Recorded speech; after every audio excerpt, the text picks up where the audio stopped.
I can't see what I'm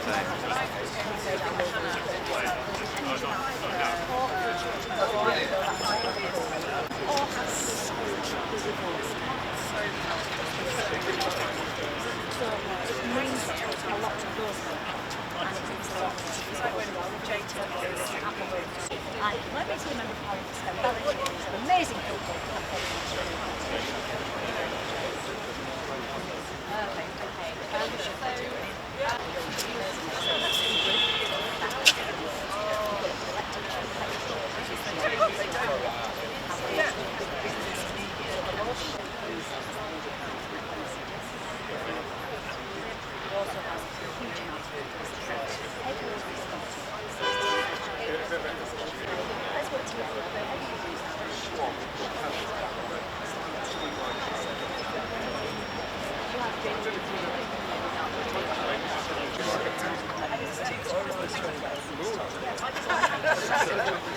Well, yeah, there are better versions. Yes, this is like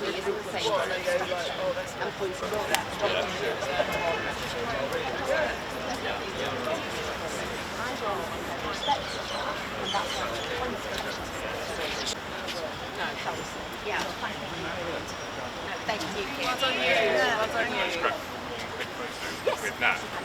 Yeah, 2 seconds, guys. We've got to get in the queue.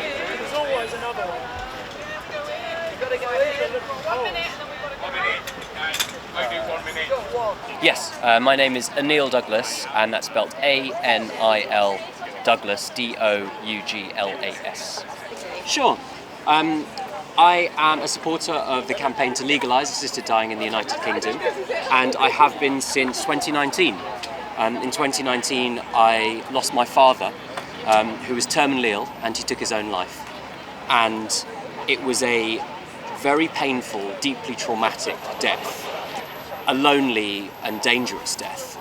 And that is what the law as it stands leads people to do.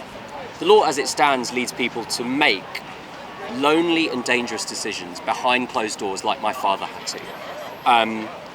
And that's why this bill that is being debated as we speak is so important, because it changes the status quo and will allow people to choose the manner and circumstances of their own death if they are terminally ill with 6 months or less to live. And can you just talk a little bit about if you could speak to the people in Parliament, what would you want to say to them? What do you think would get them to understand that it's not just it's real people behind this? I believe that politicians often know what the right thing to do is. And I believe that the majority of the people in Parliament know that it's a matter of when, not if, assisted dying comes to the United Kingdom. And this bill has all the safeguards and all the care and attention that any significant piece of social reform legislation needs to have.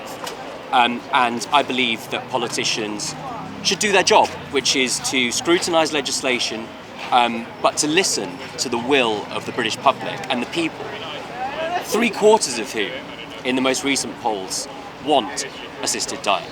And this country needs it, because the current status quo is broken.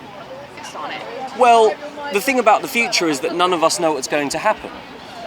And none of us know whether or not we may or may not be diagnosed with a terminal illness in the future.